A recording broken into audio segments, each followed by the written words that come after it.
Good evening. Welcome you on YouTube channel Gyanoday. Gyanoday YouTube channel पर आपका बहुत बहुत स्वागत है। आज के इस टॉपिक में, आज के इस वीडियो में हम होमोफोन्स, होमोनीम्स एंड होमोफोन्स के बारे में जानेंगे। इन दोनों के बीच में क्या डिफरेंस है उसको जानेंगे बहुत अच्छे से। तो सबसे पहले हम शुरू करते हैं होमोनीम्स को। तो होमोनीम्स क्या है इससे पहले जाने। होमोनीम्स आर द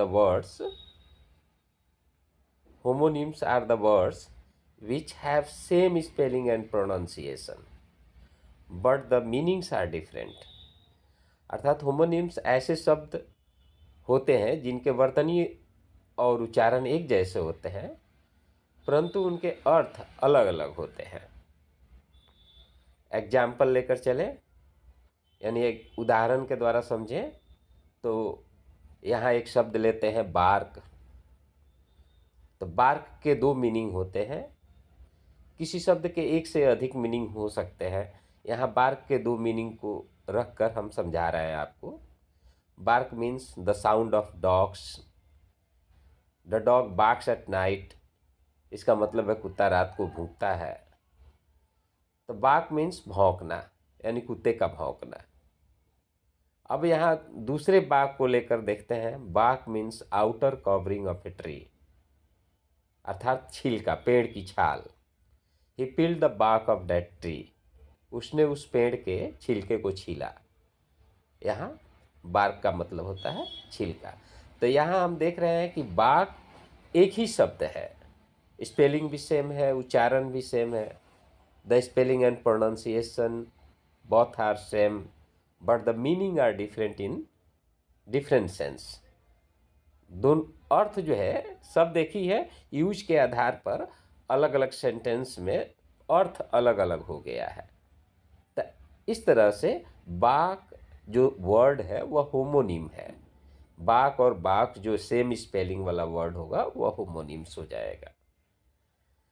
अब दूसरा एग्जाम्पल लेते हैं होमोनिम्स में, वह है बैंक। तो बैंक का दो मीनिंग यहाँ हम लेकर समझा रहे हैं आपको। बैंक का मतलब होता है, bank means a financial institute where we keep money for safety and for future use. Bank का मतलब होता है एक वित्तीय संस्था जहां हम अपने धन को रखते हैं सेफ्टी के लिए या फ्यूचर यूज के लिए। एग्जाम्पल सेंटेंस में लिया गया, my father works in a bank. Bank means bank, अर्थात वित्तीय संस्था। बैंक का दूसरा अर्थ होता है नदी का किनारा, river side. The bank of the river is sloppy. तो यहाँ मतलब है बैंक मीन्स किनारा। अब हम यहाँ समझ चुके हैं होमोनिम ऐसे शब्द होते हैं जो वर्ड सेम है लेकिन अलग अलग जगह पर यूज के कारण उनके मीनिंग चेंज हो जाते हैं, मीनिंग्स आर डिफरेंट। तो ऐसे शब्दों को खूब अच्छे से संग्रह करके आपको बार बार रिवीजन करना चाहिए ताकि आपको इंग्लिश वर्ड्स का अच्छा ज्ञान हो सके, आप इंग्लिश को अच्छे से समझ सको। तो इसके लिए आप खुद ढूंढ सकते हो शब्दों को और संग्रह कर सकते हो, या फिर यूट्यूब चैनल, हमारे यूट्यूब चैनल ज्ञानोदय को सब्सक्राइब कर लो, लाइक और शेयर कर दो, ताकि जो है ढेरों सारे वीडियो इस पर मिलेंगे आपको। बहुत सारे शब्दों का ज्ञान हमारे चैनल के द्वारा आपको हो जाएगा। आप हमारे होमोनीम्स पार्ट 1, होमोनीम्स पार्ट 2 ऐसे करके वीडियो जाते रहेंगे और आप उसको देखकर अपना ज्ञान बढ़ा सकते हो। अब हम समझते हैं होमोफोन्स क्या है। तो homophones are the words which have the same pronunciation but the spelling and meanings are different.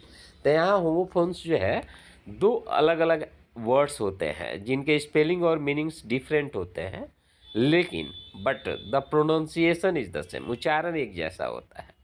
यानी ऐसे शब्द जिनके उच्चारण और वर्तनी ऐसे शब्द जिनके उच्चारण एक जैसे होते हैं परंतु वर्तनी और अर्थ अलग अलग होते हैं। तो उदाहरण लेकर समझे तो एग्जाम्पल्स के रूप में पहला पेयर हम लिए हैं फेयर एंड फेयर का। तो पहला जो वर्ड है FARE, इस FARE का मीनिंग अलग है, FAIR उसका मीनिंग अलग है, लेकिन दोनों को एक जैसा पढ़ा जा रहा है।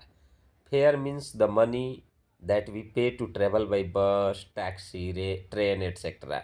अर्थात फेयर मीन्स किराया होता है, माने वह धन जिसे हम चुकाते हैं बस, ट्रेन या टैक्सी के द्वारा जो है दूरी तय करने में।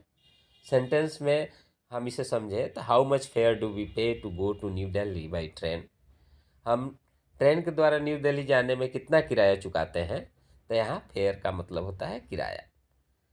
फेयर FAIR, अब सेम उच्चारण वाला स्पेलिंग चेंज है। फेयर का मतलब होता है, fare means appropriate and acceptable, यानी उचित या सही। It was a fair decision, यानी यह एक अच्छा निर्णय था। यहाँ फेयर का मतलब है उचित। तो आपको यहाँ यह भी बता दें, FAIR फेयर का मतलब जो है, यहाँ हमने उचित या सही लिया है, लेकिन जब फेयर को हम होमोनिम में लेकर चलेंगे तो फेयर का मतलब मेला भी होता है।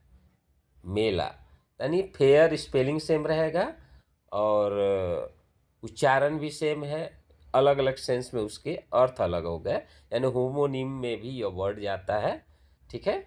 अब अगला उदाहरण जो होमोफोन्स का है वह है डियर एंड डियर। तो डियर जो पहला है उसका स्पेलिंग है DEER और दूसरा जो है DEAR। तो पहला जो डियर है उसका मतलब होता है a large wild animals, grass eating animals, अर्थात घास खाने वाला एक जानवर जो जंगलों में पाया जाता है, वाइल्ड एनिमल्स है। तो deer is the name of an animal. I saw a deer in the park. और डियर मीन्स यहाँ हिरन। दूसरा जो सेम उच्चारण वाला वर्ड है DEAR, डियर, तो डियर मीन्स बिलव्ड और लव्ड, यानी प्यारा। I love my dear father, मैं अपने प्यारे पिता को बहुत पसंद करता हूँ। यहाँ डियर मीन्स प्यारा। तो इस तरह से फिर से मैं रिपीट करूँ तो क्लियर हो जाएगा आपको एक बार फिर। होमोनिम्स एंड होमोफोन्स के बीच के डिफरेंस को आपको जानना है। होमोनिम्स ऐसे शब्द होते हैं जो एक ही है, शब्द सिंगल वर्ड है, लेकिन उनका अलग अलग यूज से उनके अर्थ बदलते हैं। और होमोफोन्स दो अलग अलग स्पेलिंग वाले, दो डिफरेंट स्पेलिंग वाले दो अलग शब्द होते हैं, जिन्हें हम उच्चारण एक जैसा होता है, प्रोनाउंसिएशन सेम होता है, स्पेलिंग और मीनिंग उनके अलग होते हैं। आपको होमोफोन्स और होमोनिम्स के पार्ट 1, पार्ट 2 ऐसे बहुत सारे पार्ट्स और यानी अधिक से अधिक अलग अलग शब्दों को लेकर हमने वीडियो बनाया है और बनाते रहेंगे, आगे डालेंगे हम अपने चैनल पर। तो आपसे आग्रह है कि अच्छा शब्दों का ज्ञान सीख लेने के लिए, इंग्लिश वर्ड्स की बेहतर जानकारी के लिए आप हमारे यूट्यूब चैनल को सब्सक्राइब कर लें, लाइक और शेयर कर लें। Thank you for watching.